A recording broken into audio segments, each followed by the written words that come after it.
We want to thank you all for coming, especially the fourth estate.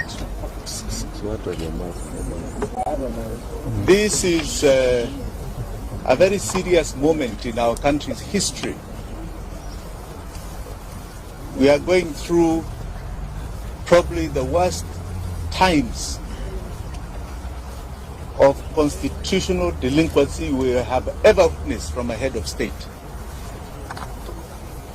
We have a head of state who has decided that the constitution is irrelevant.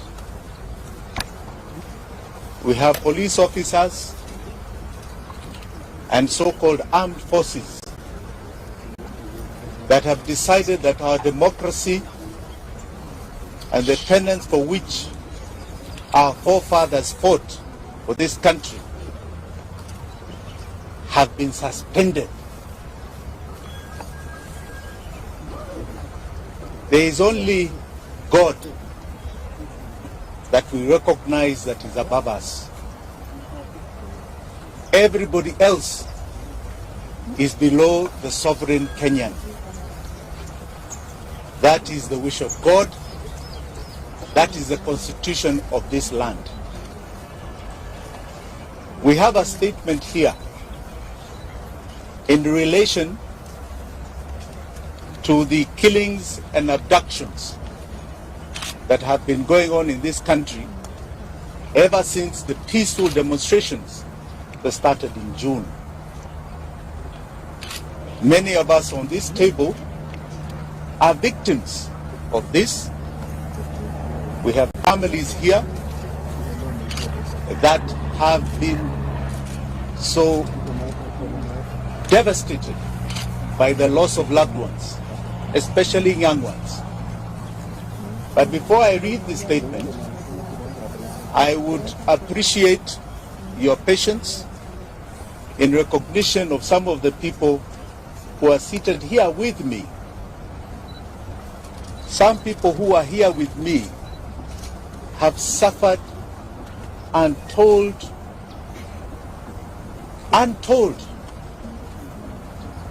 inhuman treatment, all in the name of exercising our democracy as enshrined in our constitution. So before I say much, I think Felix, you can ask people to stand up, or we just start from the end there, right? Introduce yourselves, please stand up, introduce yourself.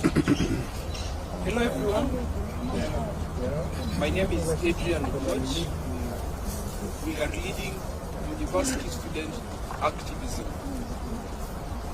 to reinvent and bring back the student activism that we've been having for a long period of time that we have lost. Right now the major discourse has been on the new funding model and the role that has been in the education sector. And we want students to be active and aware of whatever is going on. We are not in support of whatever the government has done in trying to call out student leaders in having personal meetings. It is not effective towards success in education. That is why we are doing a team of students to stand up for the students and majorly for all our individuals who are being threatened, including students themselves, by the anarchism that is being displayed by this government. Thank you. Thank you.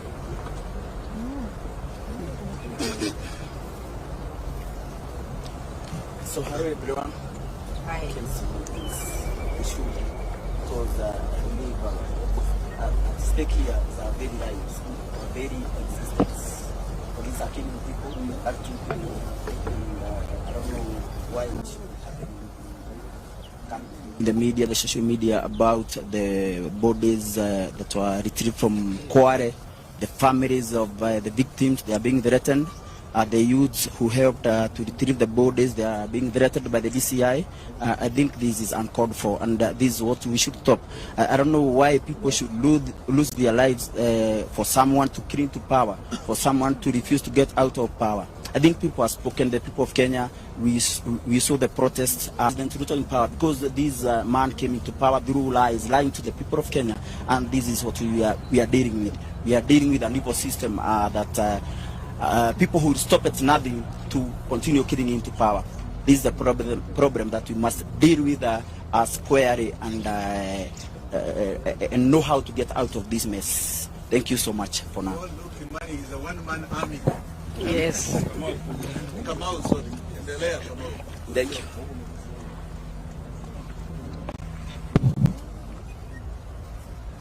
Habari zenu. My name is Florence Kanywa. I'm a social justice activist, and I am the Linda Women League Free Kenya movement. Just to let you know that the 3 persons who were abducted on 19th are members of Free Kenya movement. Bob Jagi being our chairman, and we are really saddened by what happened, and we are here to demand they be brought back to us, dead or alive. Thank you. Good afternoon. Charles Olesakei. I'm Charles Olesakei from Kajiado County, youth leader from Kajiado. I am here representing Bob's family. I am from Free Kenya movement. We have been on the ground with him, championing for our rights.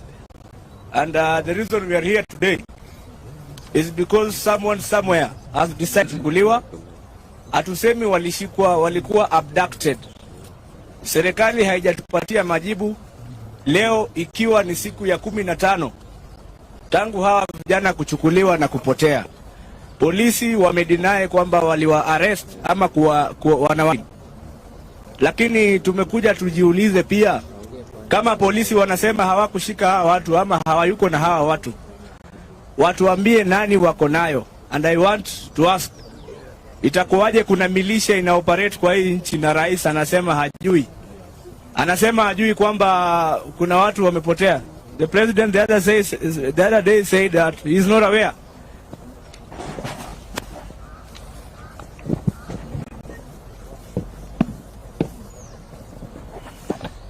We'll come back to the introductions. Ladies and gentlemen, as I said, we are at a very sad stage in the country's history. I'm going to read this statement. I know that it has been compiled by all of us because we want to send a message directly to William Samoei Ruto. Directly to him. Crooked Ruto is responsible for the illegal abductions and killings. Today, we stand in solidarity and empathy with all the families here and those who did not make it to come for their sons and daughters who have been abducted and have disappeared. It is devastating for a family and friends when a loved one disappears. Yet this is a harsh reality facing Kenya today.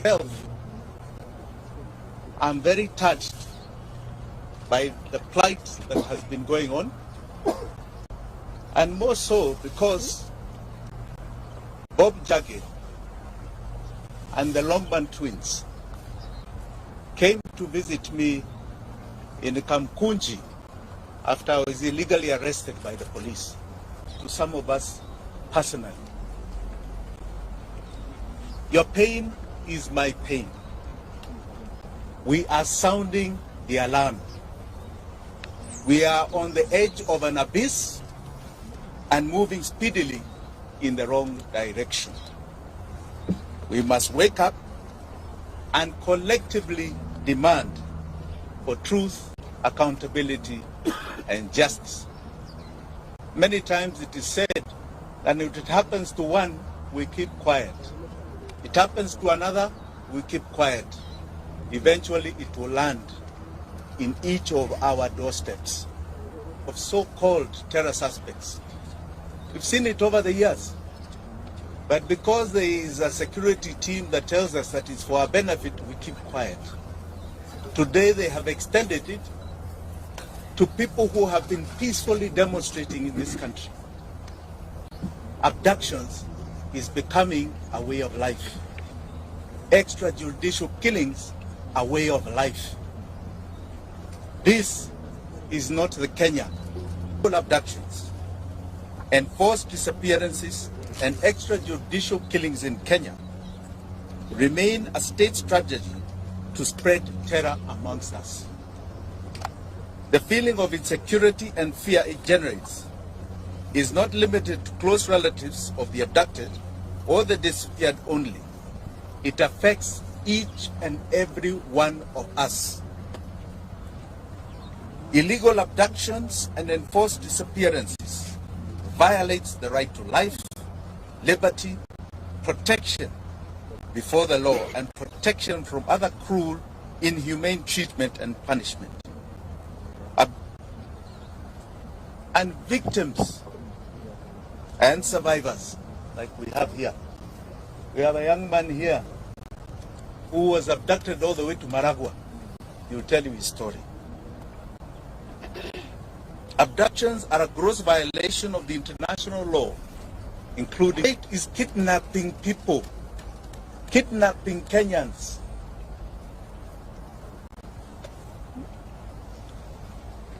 They are a crime against humanity. Family and friends of people who have been abducted and disappeared experience slow mental anguish, not knowing whether their son or daughter, mother or father are still alive. Not knowing whether he or she is being held or how they are being treated. Searching for the truth put whole families in great danger. There are some families we wanted to visit. I myself directly with my deputy Willis Otieno, and I can tell you those families are afraid. They want to meet us in private because they are afraid that the attention we may cause will victimize them.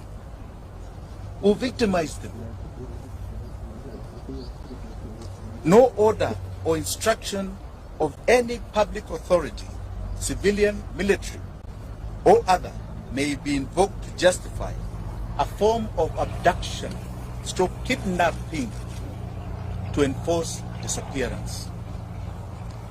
Any person receiving such an order,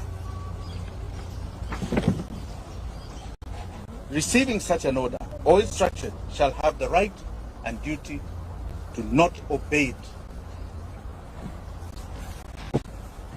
Article 26 of the Constitution of Kenya guarantees every Kenyan the right to life, specifically stating a person shall not be deprived of life intentionally. Article 28 and 29 of the Constitution provides the human dignity, freedom, and security of the persons, which includes and not be subjected to torture or treated or punished in a cruel and inhumane manner. The Inspector General of the National Police Service, under Article 245 of the Constitution, must exercise independent command of the police. We have seen what is going on. You have an IG who stands up and says you can demonstrate. It's in the Constitution. 2 days later, he's chasing everybody from the streets and his officers are shooting. Who is giving him those orders? The IG is constitutionally required to ensure the police operate with the highest standards of professionalism and comply with constitutional standards of human rights and fundamental freedoms while performing their work. In exercise of the command of the police, the IG has the constitutional responsibility to ensure that the officers commit to protect the right of life of all Kenyans by adhering to the Constitution. President William Ruto took oath and swore that he would truly and diligently serve the people of the Republic and the Republic of Kenya. He will diligently discharge his duties and perform functions in the office of the President while doing justice to all in accordance with the Constitution and the laws of Kenya without fear, favor, affection, or ill will.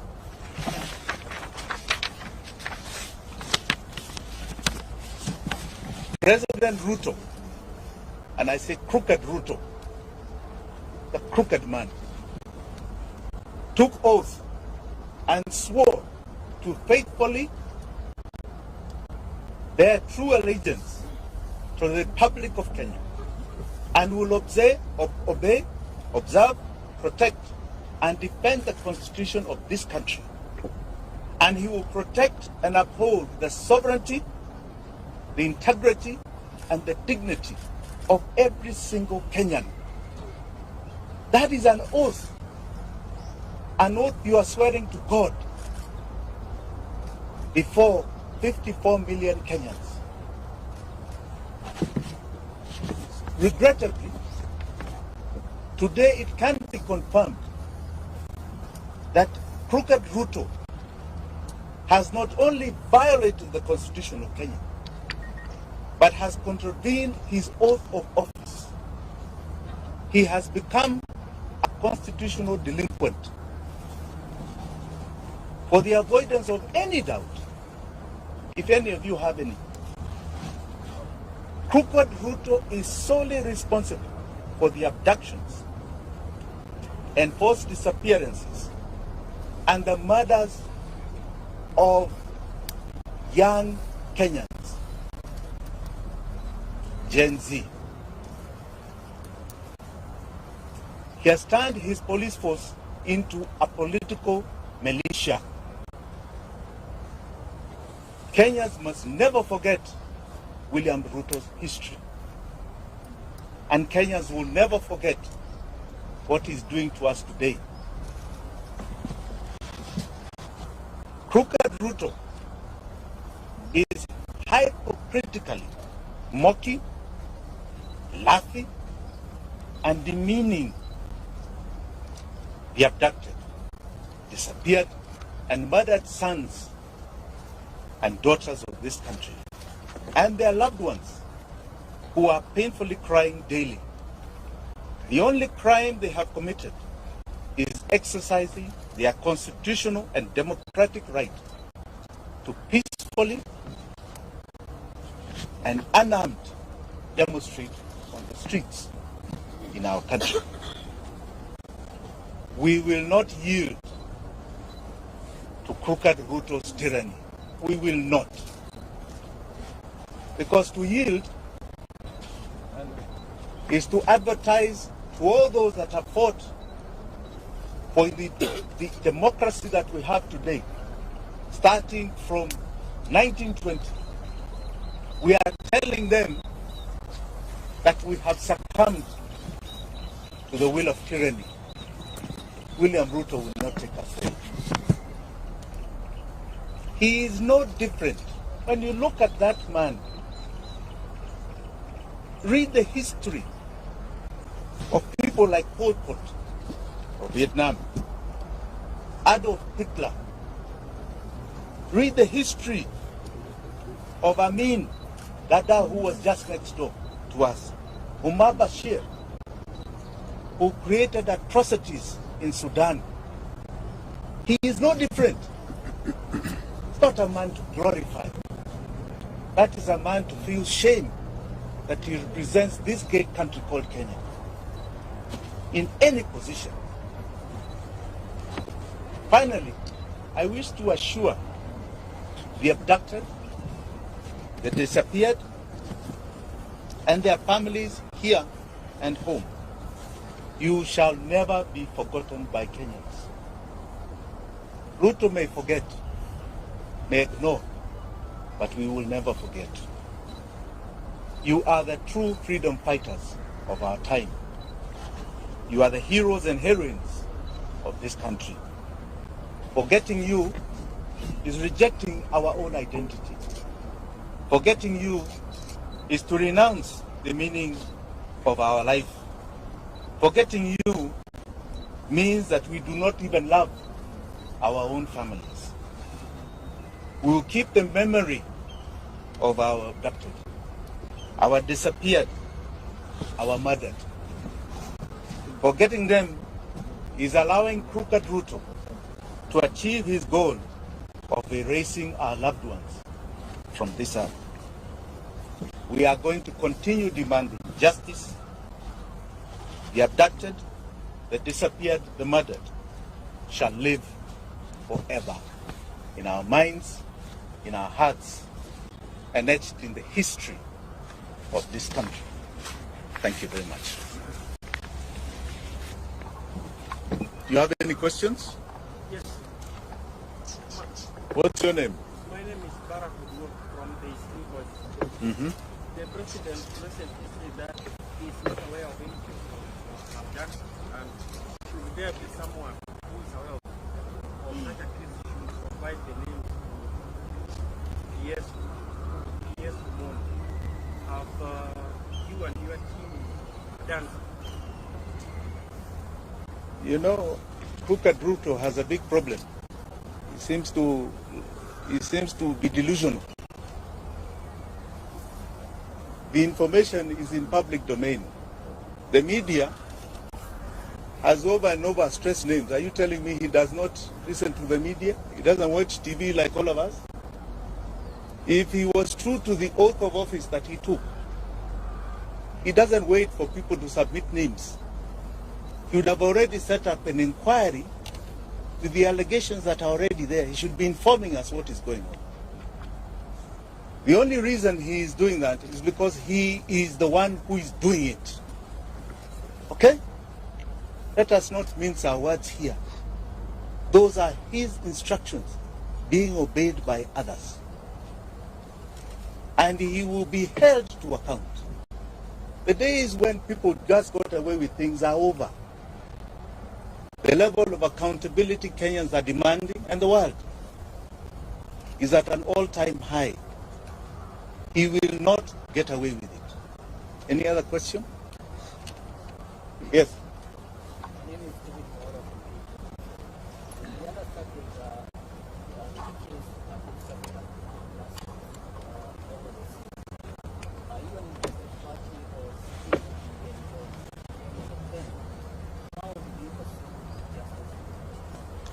You know, justice for the victims is historical to us.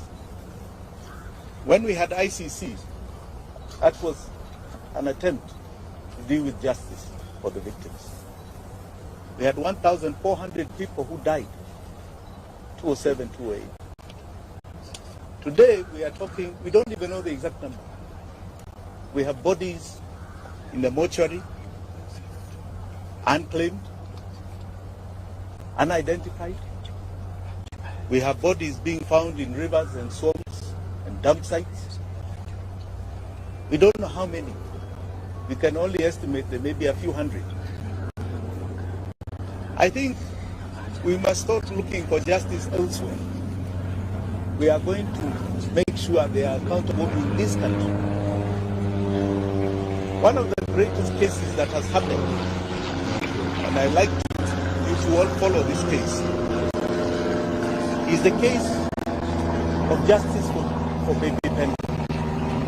Baby Pendle was murdered by police in 2017.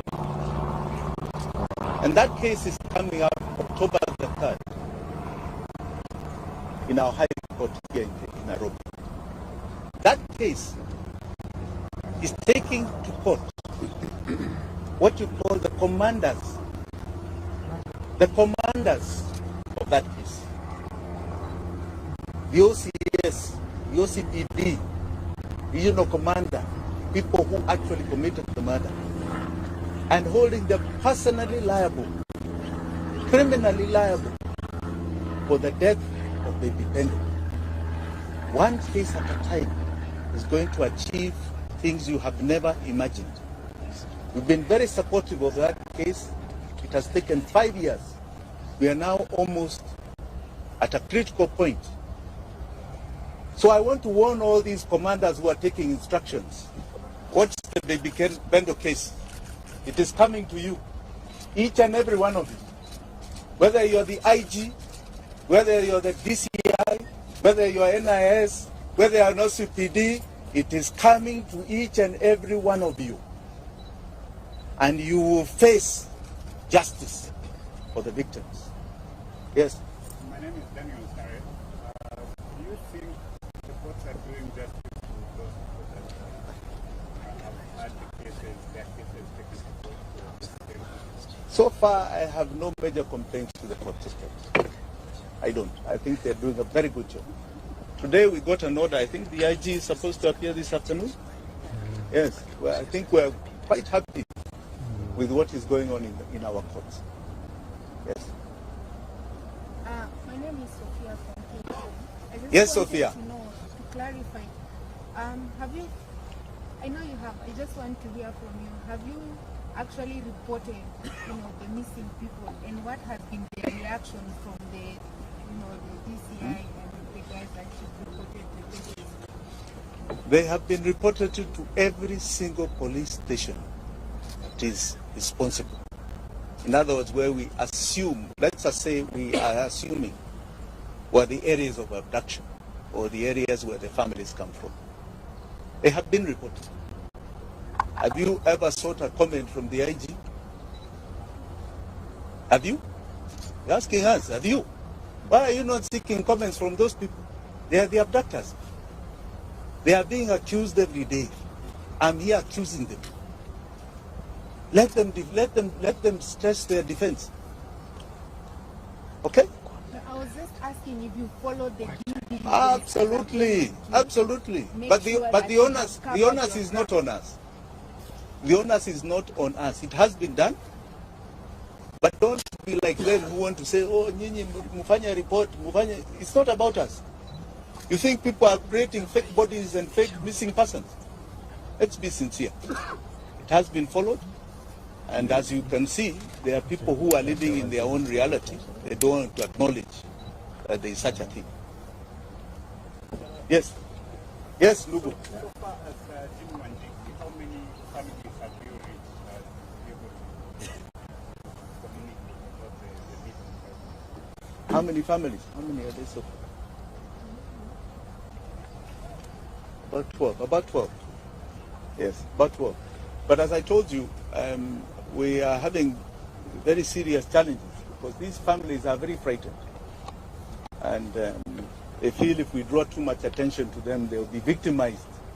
Even their other children will be victimized. But so I would like to keep it a bit quiet. Yeah? Anything else? Yes. Yes, good afternoon. Two questions. One, I understand that you have a case active in court. But the last time when you were in the press and you told the public that your team is doing an assessment and very soon you will let the person know how much damage was for the police officer who ended the home. Two, you mentioned that everything is in cloud, and that's why you're confident enough that there were some items that were planted in your favor. This part of the evidence you will present before the court to be to exempt or satisfy the judges with the evidence. Thank you. Thank you for that question. You know, I didn't call this for myself. I was here to talk about others. Kesi yangu itakuja. And I want to assure you, as I assured you then, it will be a shocker case. Okay? A shocker case. But I'm not here today to talk about that. I'll come to me. Today, I am here. All right? There are people who are not here, who have not only died, others have been abducted. We don't know whether they are dead or alive. I think that's really the concern. Mimi niko hapa, niko hai, niko sawa. My family wako hai. Sindio? So we'll come to that. Yeah. Sorry, last question. Yes. We know some of the people that were abducted, they are bado wanategemewa kama watu kwa familia zao. I mean, you as My friend, Why are you asking me of private arrangements? Hiyo hapana kitu ya public. Kuna watu wengine ambao wanasema kitu. Any other question? Yes, ndugu yangu. From? Sorry.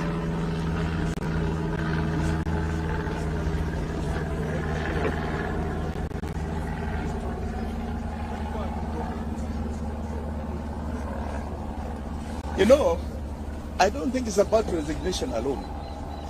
These are people who should be criminals before a court. They have completely decided the law is irrelevant. And whether they resign today and you put others tomorrow, it makes no difference. The key thing is that they need to be seen in a court of law answering for the injustice that they are committing. That attempt at stopping continual abuse of the law by the police. We need to see an IG in court. We need to see a DCI in court. We need to see OCPDs and OCSs in court. There was a young man who was shot some time ago called Rex Masai. Rex Masai. That was the first one that was brought to our faces. Okay? We have had how many stories for the last 3 months? Including from these agencies, what is it called? Yes. Really? We are talking about young men's lives here. Young girls' lives. I don't think it's a matter of resignation. Yeah. Do you feel like justice is gonna ever be done? Absolutely. And do you have hope for the Kenyan? Absolutely. In fact, most Kenyans feel very hopeful. Any of these criminals who are perpetuating injustice will see that court of law. One day, that I assure you, this is not going to continue happening in this country. What is the time limit that is giving the government to be able to produce the people, and what is the plan? Well, let us see how they answer today, because today's this afternoon's case is critical. Many of us are skeptical. They will say they don't know where they are. They are not the ones who did it, but they also don't know what we have to prove that they are the ones. So let us see what they produce as the excuse this afternoon. Then you can ask me about time limit. Okay? Asante sana. Please hold on. I would like you to still hear some people here. Yeah? Please, Felix. Yeah. Yeah. This young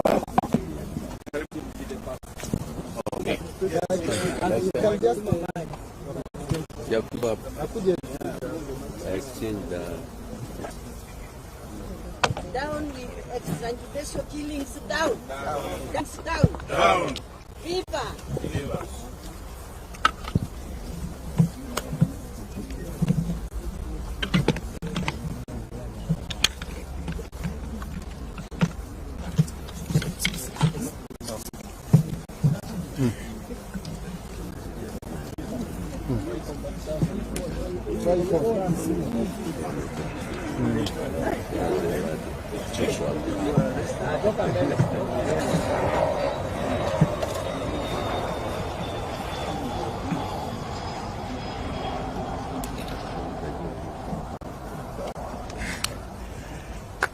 Good afternoon. My name is Joshua Okayo.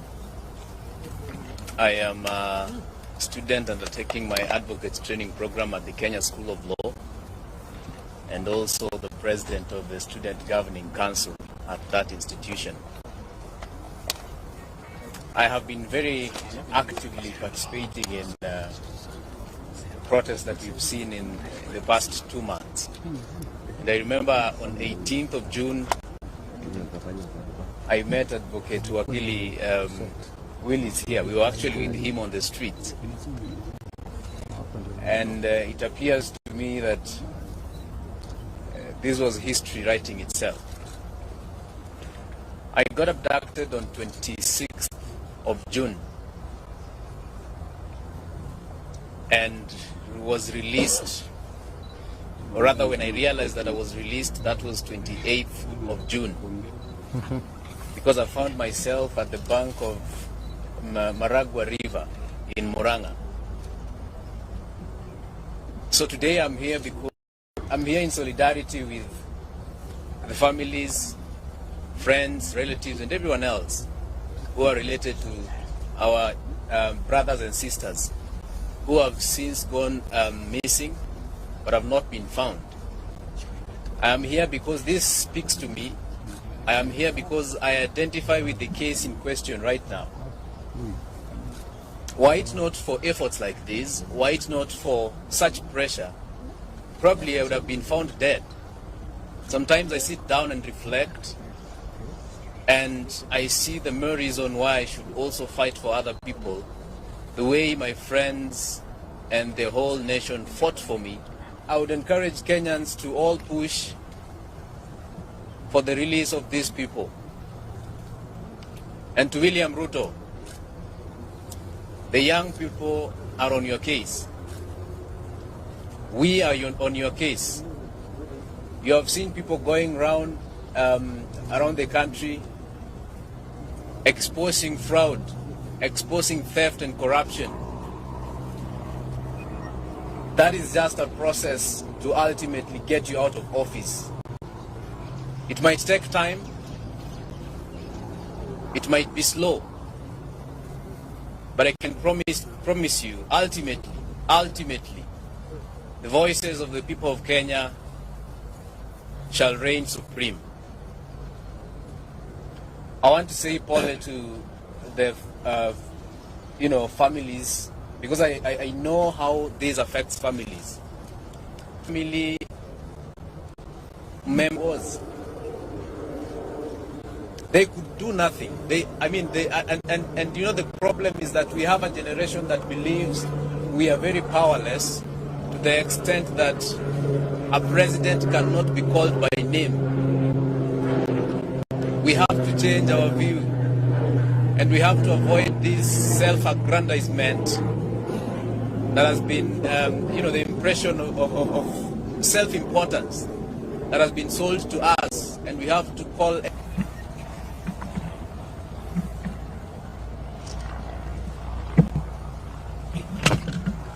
Free Jamil, free Jamil, free Jamil, free Jamil, free Aslam Longton, free Aslam, free Bob Jage, free Bob Jage, free Bob Jage, free Bob Jage, free Bob Jage, free Jamil, free Jamil, free Jamil, free Aslam, free Aslam, free Aslam.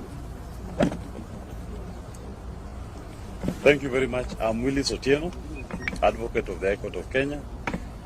I'm involved in some of the litigations that are seeking to hold the police and William Ruto accountable for the forced disappearances and abductions of our young people. You all recall the story, for example, of the father of the alleged Equity Bank manager, who the state decided to take to live with lions and hyenas as part of torture, a forced disappearance, and the gentleman was held for over 3 weeks. Now, if we believe in the rule of law, and you think the person is a suspect who has committed an offense, our courts work every day. Why not take these suspects to court? Why not subject them to the due process of the law? Now, you've been told these issues of forced disappearance and abductions actually constitute crimes against humanity. And where we are going to seek for redress here in Kenya. And we are also going to invoke universal jurisdiction in count of achieving redress. So to those police commanders and even to William Ruto, rest assured that under the universal jurisdiction principle, we will hold you responsible and will try you for these criminal offenses. And that is not something we are going to do next year. We are going to do it this year. So don't be surprised when you start seeing charge sheets flying across the continent, across the globe, in which police commanders in Kenya and even William Ruto will be an accused person.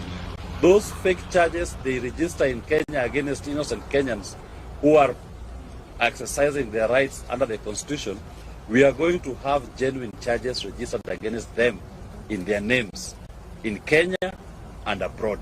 They must answer to these crimes against humanity that are being committed against our people. And there's an active team of lawyers who are doing this, and they are not relenting.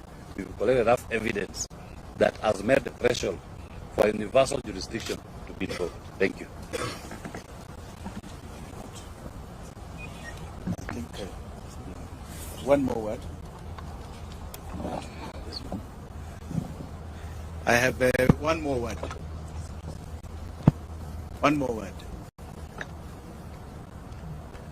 William Ruto, I am coming for you. I'm coming for you in the political arena. I'm coming for you in the legal arena. And I'm coming for you with the Constitution of Kenya. I am coming for you. Know it today and every day that you pretend you are a president of this republic. Thank you very much.